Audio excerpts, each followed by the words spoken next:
Hey, what's up everybody? Bdf 44 coming into another video. Alright, so getting out today. Would have stayed in the house by choice, if I'm being honest with you guys. But I got some things I need to purchase. So it ain't gonna be no staying in the house. We're gonna do the routine, fill up the bag, walk up the hill, come back down, come back home, like just get this exercise in. Feeling great, man, over the last couple of days in regards to my push-up regimen. Been really getting back to form. Feel like I'm almost back to where I was before I stopped doing my push-ups in such a intense way. I was telling you guys that I kind of switched it up and started doing deeper push-ups in a smaller amounts. Well, over the last, I say 5 days, I've been ramping back up to where I was, and I think I'm almost where I wanted to be. So that's really good for me. My strength is coming back, and I'm starting to see dents in my stomach and all this different stuff from all the things that I've been doing. So pretty pleased about just where that is. Paying a lot of attention to the Diddy trial. That's kind of what's been in my face over the last day and a half. Just paying attention to people talking about it and just following it. Just continuing to understand how important it is to keep yourself in order in the dark, so that you don't ever have to find yourself losing everything like this guy potentially could be, or having all of that for which you didn't discipline in the dark come out in the light, which is what we all understand in our respective faiths. What is done in the dark will be seen in the light. And so here we go again with another example of that. It's very unfortunate for him, but you know, at the same time, he allowed himself to get out of hand, and that's just what ultimately is being used against him at this point. And when you have the resources that he has, it's important to surround yourself with people who are going to tell you the truth. It's important to surround yourself with people who are going to not enable your demons. It's important that you surround yourself with people who are going to be aligned with you in a spiritual way. It's people that the Most High puts in your life. Because if you don't line yourself up properly, when you have so much to lose, you are always at risk to lose it. And so that's what I want to say. Like, it's just a lot of people out there who they're building what they want. You know, a lot of people are gaining levels of success and this and that. I don't know who all follows me, who's on the other side of this camera. But if you're trying to build yourself a level of success that others will admire, or dare I say be envious of, you really need to put your spirit in the right space so that people can't utilize what's wrong with you against you. And that's what this is teaching us once again, man. When you have a lot, and when you have a big influence, when other people are paying attention to you, to whatever degree, whether you subscribe to this or not, you really do have a responsibility to the image that you portray in the presence of others who are watching. As I just said, I don't ever know who's on the other side of the camera. You don't know who's on the other side of what it is that you are gaining attention for. But you do understand that you can influence them one way or another with whatever it is you're doing. Even if it comes down to you expressing to people how unhappy you are. You may connect with their unhappiness and drive them to do things they have no business doing. And so we just got to continue to be cognizant of that. Bear the burden of that responsibility to whatever degree our influence is, and try to surround ourselves with the right resources and energy and influences, teachers, guidance, whatever it takes to put yourself in the best position to be the best voice you can be for other people, so that when it's time for you to be judged, for which I believe we will be, the big guy can be pleased with us and send us where we need to go, into a positive space, rather than having us, you know, spend an eternity in disgrace for the sake of what we influence others to do. And I think that's a big part of seeing these different types of displays and examples with such a big platform in front of us, and say this person made certain mistakes, let themselves get out of hand, and whether they're guilty of what they did or are being accused of or not. Here's yet another example of why winning battles in your own mind and in your own heart are so important, because they will be exploited against you. This is spiritual warfare. People do want what you have if you have a lot. People do envy what you have if you're very famous or what have you. And in a space where we glorify attention, those who harbor it both get worshipped and loathed. And so you got to have your spirit right. And if you are the type of person who knows there's a God, who says they believe in a God, then you need to know how he can help you be your best and welcome the right outcomes to your legacy and to your life. Because yeah, a lot of what it is that the relationship is between man and God is about judgment and, you know, purpose and all of these different things that matter greatly. But there's also a factor in this situation that has to do with what comes your way, how you take on different things, what your scope is, what your outlook is, just what may be coming your way or what may be coming at you and how you handle it. A lot of that is, dare I say, independent to the relationship between man and God. This is between man and the world around him, man and earth, and man and himself. God plays a massive part in all of those things if we allow him to. But just the same, at the end of the day, this is you and what you got coming your way. God may send it your way, but it's you taking it on. The enemy may send it your way, but it's you taking it on. And so how can we be at peace with our walk? How can we be at peace with the world around us? How can we have the outlook necessary? Because at the end of the day, no matter how much we understand, there's still more to uncover. At the end of the day, no matter how optimistic or pessimistic our outlook is, the world is moving around us in a balanced way. And so as we come to understand that, as we unlock different spaces of understanding, we come to understand that our pessimism and our optimism tends not to tell the full truth about what actually is. How we handle the unknown is often most telling of what our moods and what our outlook is ultimately going to be as we go forward. As I always say, try to put yourself in the best position to be ready for whatever, or to be in the right space whenever whatever comes your way. This is in that same ballpark. And so if we let ourselves get out of hand and be all crazy in the dark, and then you get a lot, you may not respect that other people will be trying to take from you what it is you've built. You may not respect that there are going to be people out there who are going to find a way to uncover what you've done and hold you accountable, use it against you, or a combination of both. We all are susceptible at the end of the day to desires and dreams and hopes and what we're willing to do to get those things done, and sadness that or distractions, things that spontaneously come into our lives that alter our thinking in the moment, and how those moments can affect the long-term aspects of what goes on in our lives. Somebody may step on your shoe, you may swing at them, they may pull out a gun and you die. Like, these type of things can really determine how our life's path goes, and furthermore, how our energy is affecting other people. And so this is what we often talk about. I don't really find myself looking to entertain, as we talk about all the time. It's not about entertainment for me. It's about leaving seeds of substance in a world full of seeds of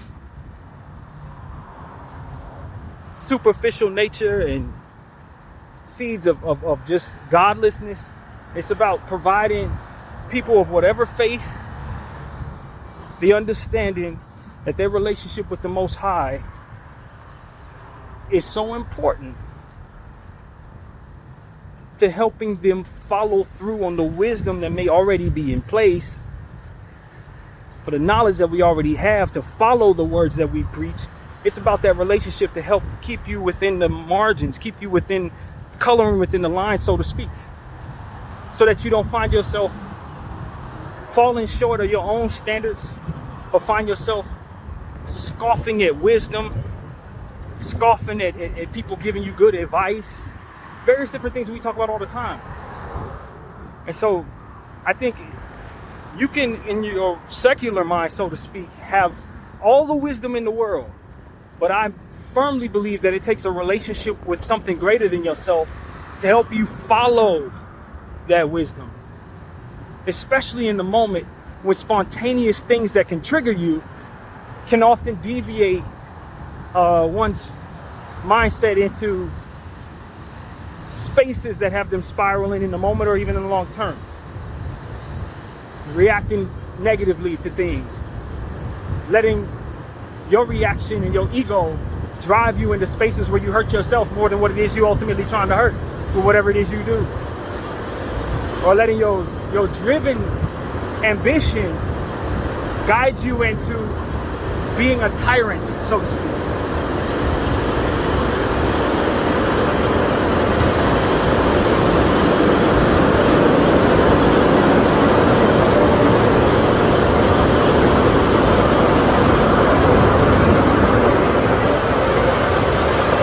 You know, I want to be a person of great measure as it pertains to being balanced in how I perceive the world, taking on stresses better, as we often talk about in my therapy sessions, which is not a strength of mine, and ultimately being somebody that can be a good teacher and student,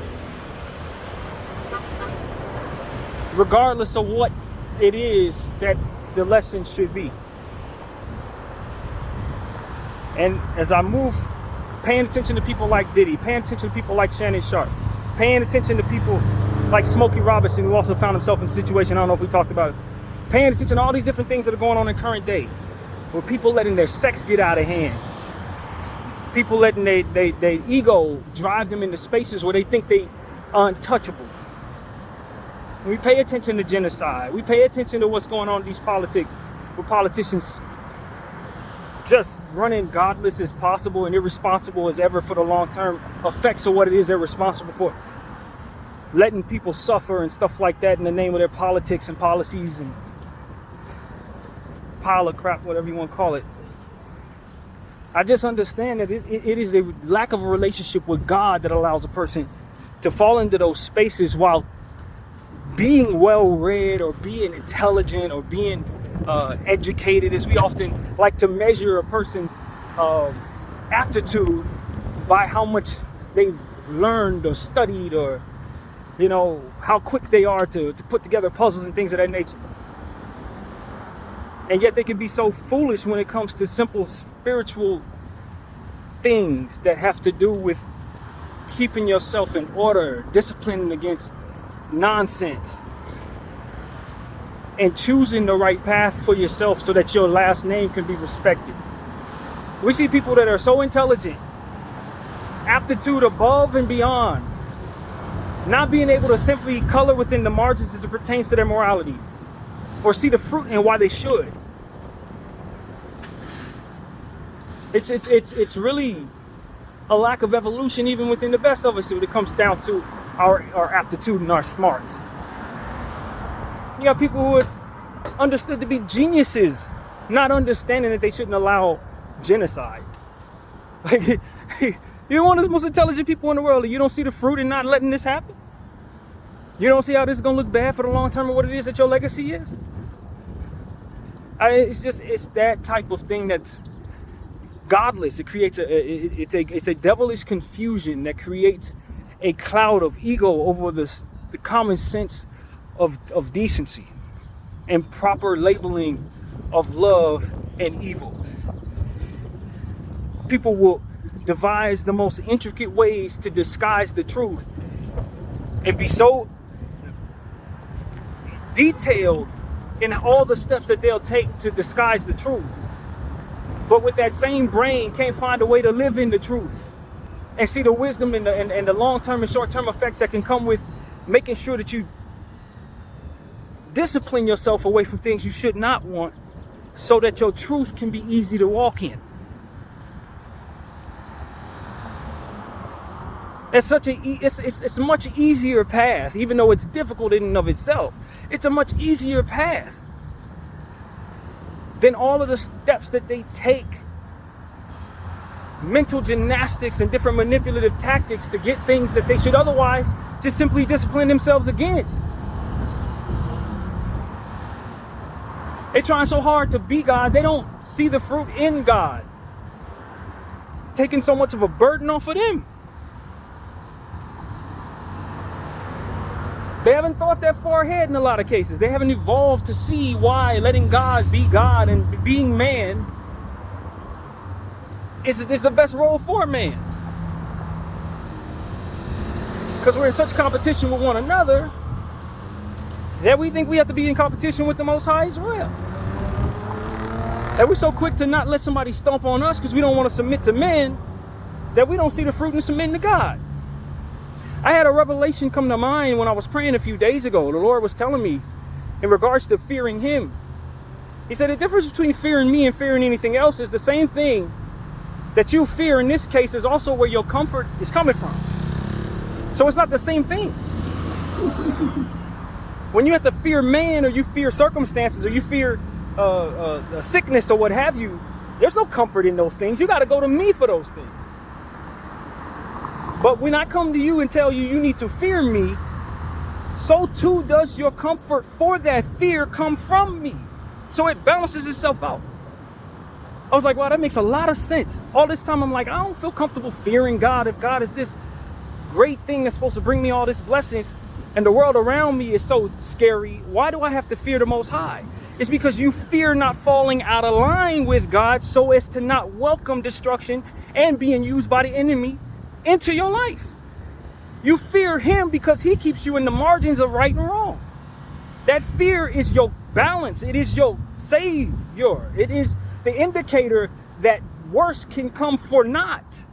It's not fear. It's balance. It's the welcoming of discipline. It's the welcoming of self-respect, morals, dignity, and values. It's the welcoming of a submission to something that is greater than yourself when the world around you you're not even able to perceive properly through your scope and what it is you're pointed at versus what's going on around you in your blind spots. God is in control of all of those things. And if we fear so much of the power of man and circumstance and unknown, then that for which controls, that for which is more than what it is we perceive, is due all of the fear that we apply to the things that we fear and more.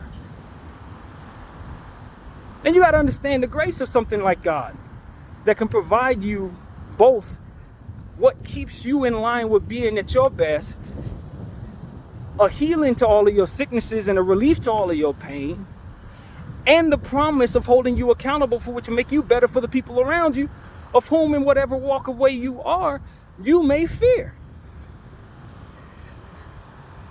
And there's so many more things, variables involved in that as well. It's not just the things that I mentioned, but so much more beyond my understanding.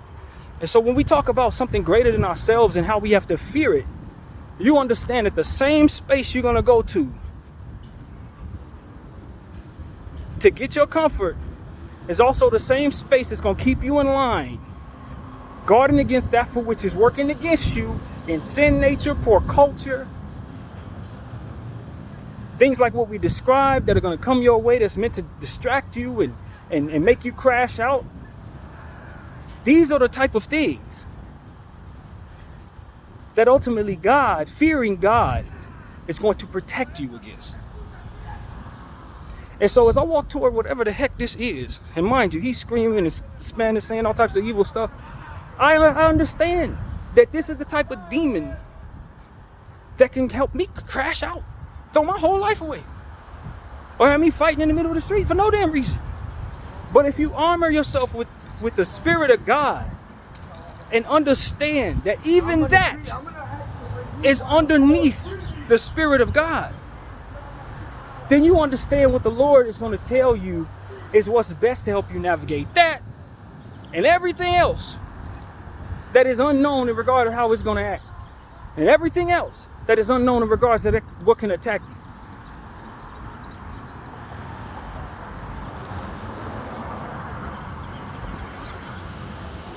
And I saw footage of a man he was guarding his property, I guess, in his mind. Some black DoorDash driver, I guess, came by looking for directions. at a certain ungodly hour. I don't know what the hell it was. Probably like 3 a.m. or something like that. And he answered the door, busting his gun. Typical American paranoia, you know, gun culture. Not respecting just how awful the pain of being shot actually is. And the trauma that comes with that. Being willing to inflict that on others just simply because you too chicken shit to guard your property without busting your gun. You know, American culture. Cowardice, white supremacy. But it came to me an understanding and watching that through the lens that I was speaking, that I was seeing through rather, that this person and all of his perceiving of things being fearful and scary needed to come out and be the scariest thing in the surroundings. Nobody was coming to his house to hurt him. He allowed the fear-mongering of the cultures in his life make him a monster that otherwise other people need to fear or need to shoot at in order to keep themselves from being killed. All in the name of protecting a property and his very own weaponized self. And this speaks to a lot of what's evil in this world. People first thinking the world around them is horrible, and then from there allowing themselves to be horrible because of it. Nobody gonna respect me, so I ain't respecting nobody. Everybody's after money, so now I gotta go after here and get everybody's money. It's the essence of belief and or fear that welcomes whatever comes of me. The energy that comes out of me, the faith that comes my way, the circumstances I welcome, consciously or subconsciously through my energy. It's the belief, the foundation, as I like to talk about, of what it is that I'm coming out thinking and believing. That whatever comes out of that car as he drives up to my property needs to be shot at in order for me to be safe. This is a man who's coming to ask for direction because he lost. But because you believe all of the different things that you've read or seen or subjected yourself to, that makes you think that first you need to be armed in a situation like that. Second of all, nobody that comes to your house can possibly have any positive intentions at that hour. That there is no variable that doesn't involve you shooting your gun. That whatever that was that warped his mind in that way made it so that he almost killed a man.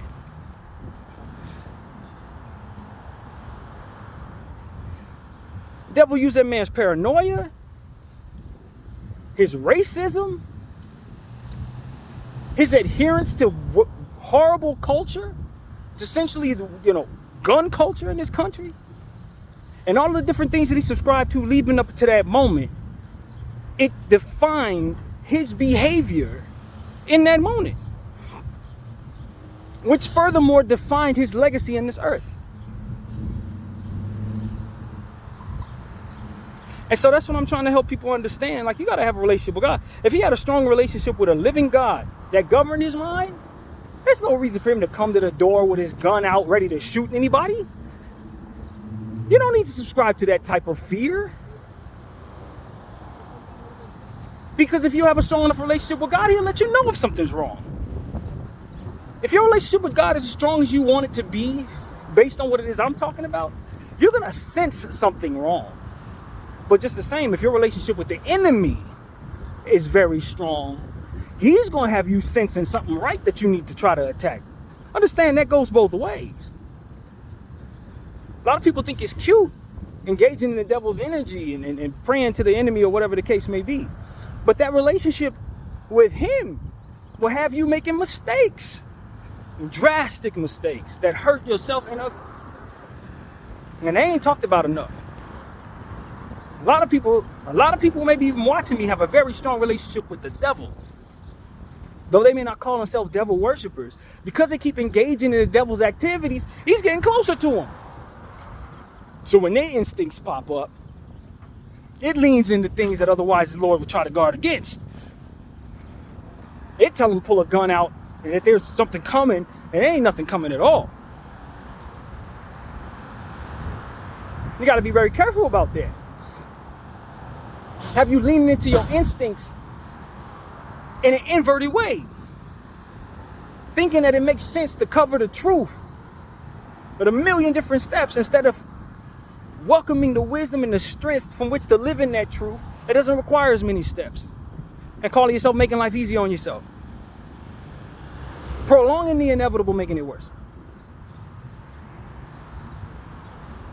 This is why I talk about having a relationship with God, because that relationship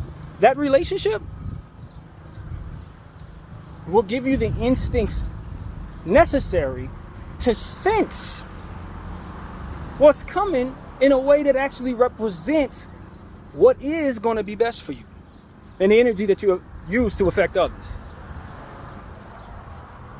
I talk to you about this relationship, and it leads me to my next conversation, which I think is really, really relevant. And just before I turned on the camera, I ran into my buddy at the front desk that I always tell you guys, I pray for. And I was compelled, based on 5 straight months of prayer, to express to her something that happened 2 days ago, around 6 p.m., right after her shift. I just got through doing all of my exercise. I just got through eating dinner. Everything that I had to do, I was laying down. It was time to watch some playoffs. I was sitting there watching the playoff game. And all of a sudden, the Holy Spirit, and I say it just like this, the Holy Spirit compelled me, pulled me out of my space of entertainment and say, yo, she, who I've had you on assignment praying for, is going through something right now. Pray for her right now. Don't wait. Don't think. If you've ever trusted the Holy Spirit, trust him now. I'm putting you on assignment right now. This is the same person we've been praying for every day. She got something going on. The devil's trying to mess with her right now. And I want you on it. And as I put my phone down, turned off the game, I was obedient to God, because that relationship is so strong. And those feelings are so common at this point because of all the meditation that I do. So I knew the difference between just a thought that's in my head and what the Lord is bringing me. And I understood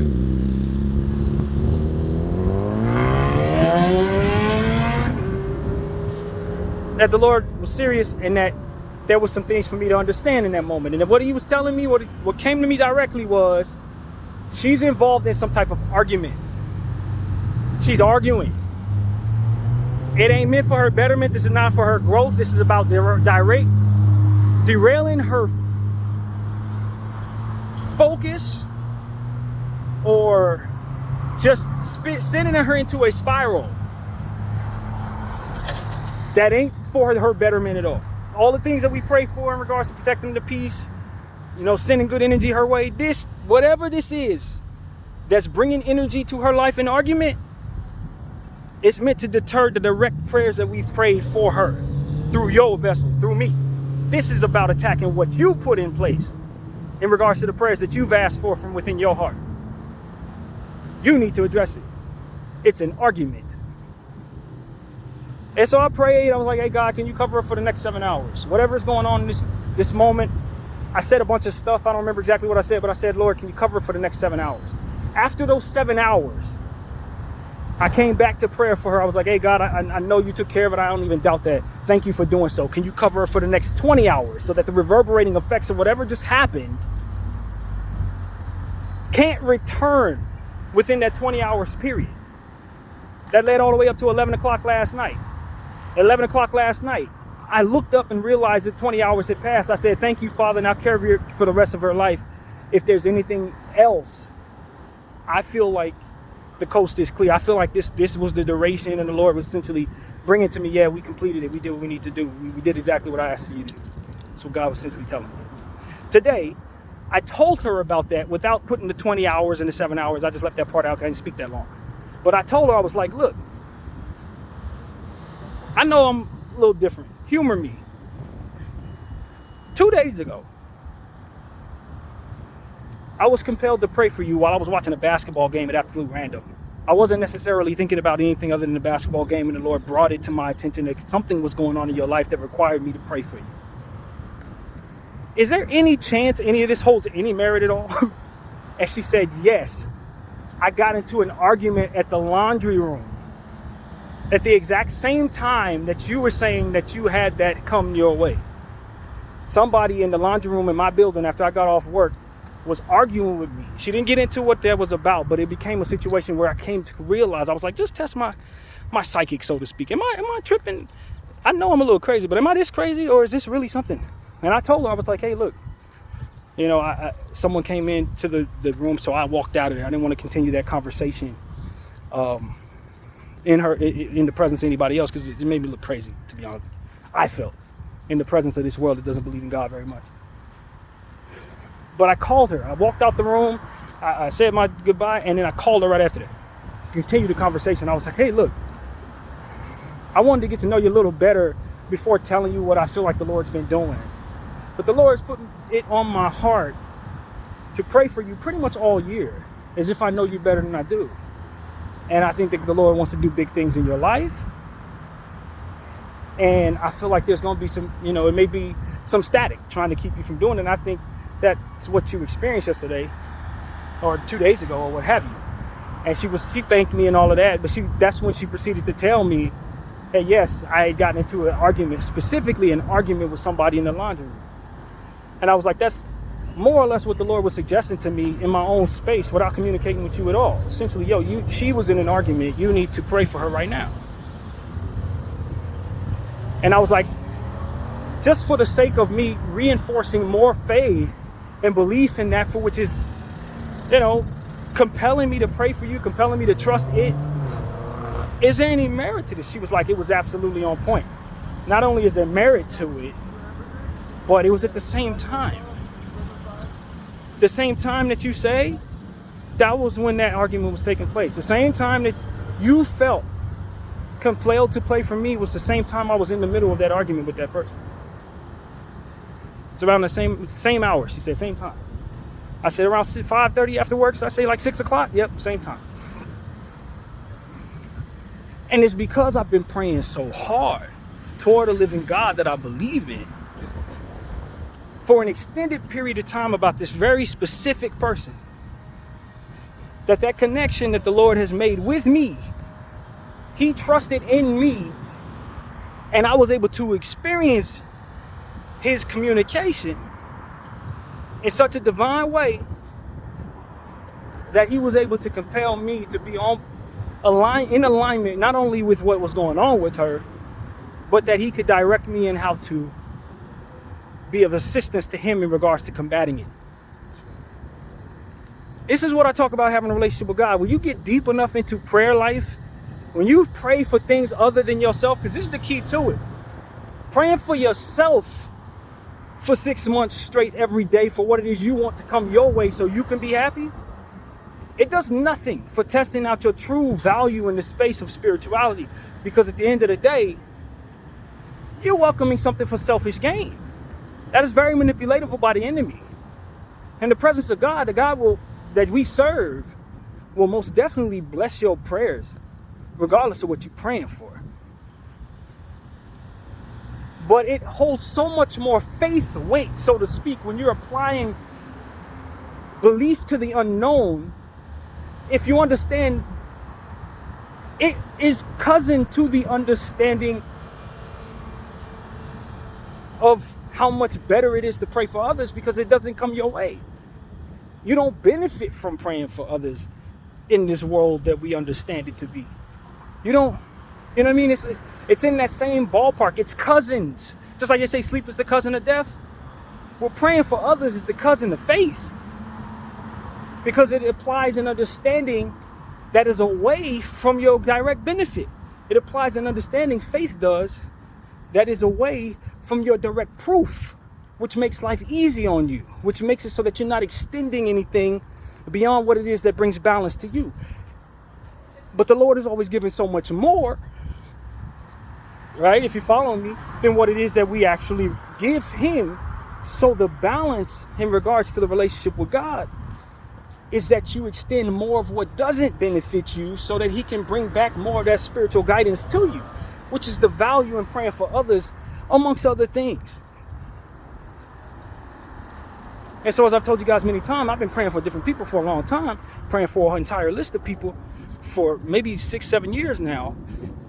And it was that I reached my lowest point that I came to God, and he told me, you could pray for yourself, but it hits so much harder. You're going to get so much closer to me. You're going to gain so much more strength if you start praying for other people. And in praying for other people, it expands a web of proof that I can provide you based on the things that you're going to see me do in their life.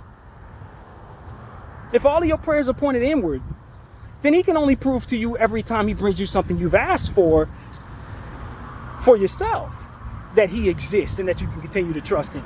If you're praying for 30 other people, he's going to use each and every one of them cases to reinforce the understanding that he's real.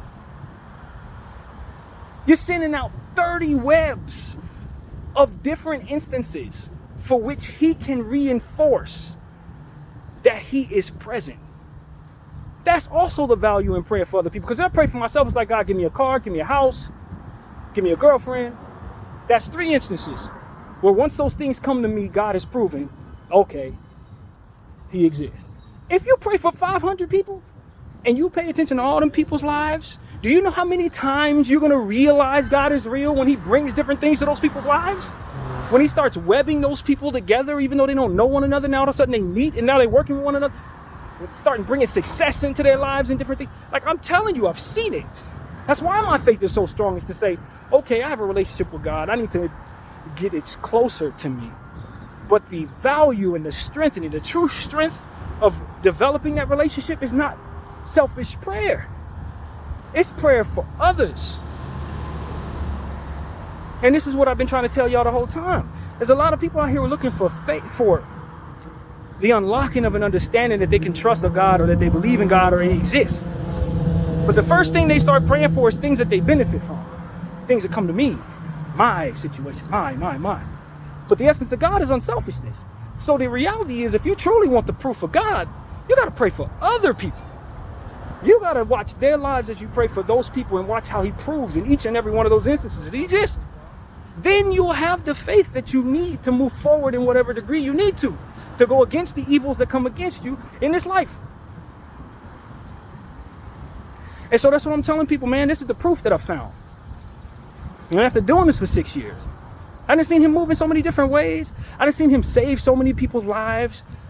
Tory Lanez, for example, he got attacked in prison a couple days ago, stabbed 14 times, still alive. He's been on my prayer list for 3-4 years.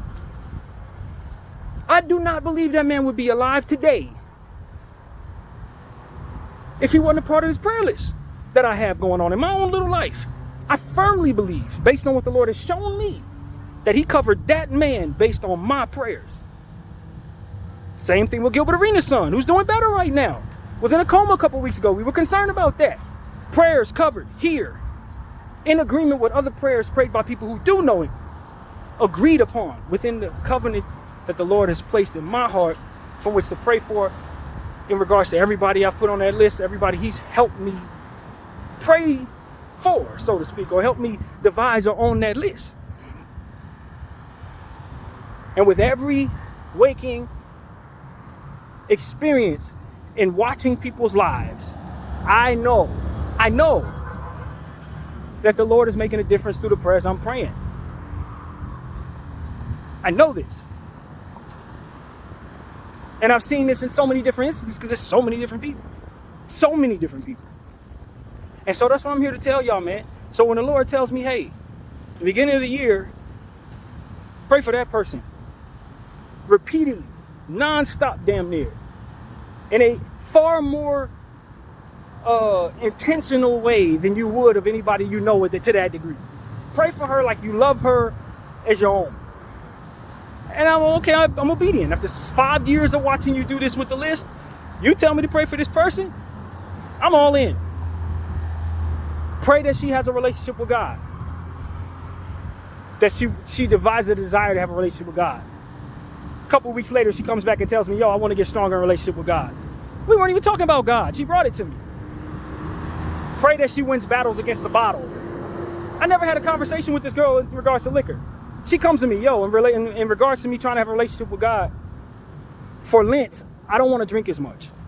Like, yo, these are things God told me about you, that he told me to pray for before you brought this to me. I don't know that you want to stop drinking for any reason. I don't know you want a relationship with God. I probably thought you were an atheist. Like, this is the reality of it. And you fast forward 6 months and you're seeing this type of stuff of what I just described in the last 10 minutes. And we've been praying about this person like she's a family member. I don't know her that well. Not even close. But all of a sudden she gets involved in something I have nothing to do with. I'm nowhere near. No confirmation is happening. Just my relationship with God and the intention of praying for her. And all of a sudden I'm aligned with the timing of circumstances to the very degree of what it is. She's involved in some type of argument and the Lord tells me she's involved in an argument. I didn't talk to her. I don't even have her number. She didn't talk to me. She never called me once. Like, this is the proof. This is why I'm so intentional on telling y'all, yo, I'm not afraid to speak against Israel and this genocide. Yo, I'm not afraid to tell y'all, yo, I struggle with certain things. Yo, I'm not afraid to say, yo, we need to have a relationship with God, and I know this to be true because he's proven himself countless of times in so many different intentional ways. To where at this point it's like, yo, I don't have the privilege of pretending like I don't know God exists. There was another concept that came to me last night. It's the understanding of the environment of belief. When we talk about believing in God, you're leaning into the truth and the environment for which he may be existing or may not be existing.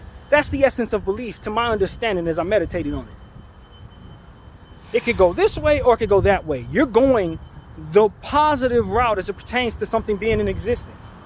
But when you talk about the essence of wearing socks, do you believe you're wearing socks? No. You either have them on or you don't. Yeah, now does that coincide with the understanding? Yes, I believe I am wearing socks because I have them on. But you don't have to perceive it as the environment of the possibility of your socks not being on, because you were wearing your socks or you're not. In this case, you are, for this example to make sense. It's not the presence of it not even being possible. And I think that's what the Lord is trying to do with me in regards to him. You ask me if I believe in God. Well, yes, I believe in God. But what is happening in my life is he's trying to erase the environment for which it's even possible that he doesn't exist. So that I don't live in a way that puts any doubt at all to him existing. That's what he's been doing in my life. To where most people say I believe in God and my faith will waver depending on the gravity of circumstances falling in line with what it is I pray for or whatever their criteria would be. But based on the essence of what he's doing in my life, he's not allowing for me to even live in that space anymore. My relationship with God at this point is starting to become more about me wearing socks or not having socks on. Do I believe in God? No, he's right here. You know, that kind of thing. Do I believe I'm walking alone or ain't nobody else here? So yeah, if it makes you feel better, I can use the word believe, but the reality is it's so much stronger than that, because there ain't no possibility of it ever being anything other than that in this moment, because this is what's around me. Now we can start getting into conversations about the question of a person's sanity and the essence of their cognizance and things of that nature, for which brings this into a different space for which the analogy doesn't apply. But that brings us outside of what it is that ultimately centers the focus of what we're talking about. But I think it's worth saying for those who are going to be distracted by that variable. That's not at all the point. We're talking about sane people understanding fully a self-awareness of whether or not they're wearing socks. And a parallel belief or the understanding of a God being proven in a person's life to such a degree. This is the truth. And so that's what I'm telling you guys, man. When I say, hey, the living God is this, the living God is that, he is starting to create the space for which there is no wavering on whether or not he does exist. I don't have to believe in God, and I talk to him. You understand what I'm saying to you? There's no environment for which he could not possibly be. And I'm not saying that's where I've always been. In fact, I'm not even sure if he's done creating that space. But I'm telling you that we've gotten to a point where this has happened so many times now, throughout the course of my 40 years of living, almost 41 years of living, to now I couldn't pass a lie detector test telling you guys that I'm not really sure if God exists anymore. I couldn't pass a lie, I would fail. That's where we're at. Because once you start getting certain types of proof, it really is about the cognizance of your understanding that proof has arrived. Or your, in my analogy, ability to be aware of whether or not you're wearing socks. You see what I'm saying? And I think the value of that is based on two things, or not value, but I think the presence of that being part of my life at this point is based on two things. One, my voice and the magnitude of the different things that we talk about on this channel that involve God, and that prayer list, and the ability, by way of what it is that experiment has done, to allow for so much proof to come into my life. Proof that erases the presence of any doubt that God exists. Yeah, He exists. Yes. I don't get to tell you that I'm not sure anymore. Bdf 44. I thank you all for watching.